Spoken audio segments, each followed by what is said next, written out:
సహోదరుడా, సహోదరి, నీకు శుభవార్త. ఏమిటి శుభవార్త? నీ జీవితంలో సమస్యకు పరిష్కారము సమయమే తీసుకురాబోతుంది.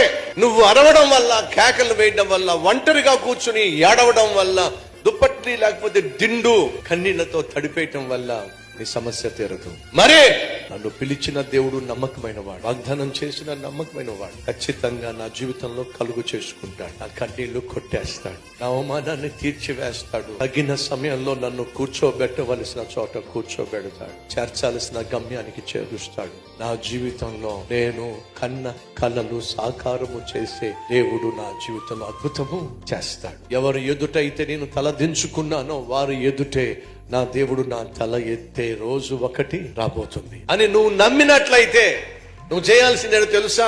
దిగులు పడ్డం మానేసేయ్. నువ్వు చేయగలిగిందల్లా ఒకటే, దేవుని మీద ఆధారపడి నెమ్మది కలిగి జీవించు.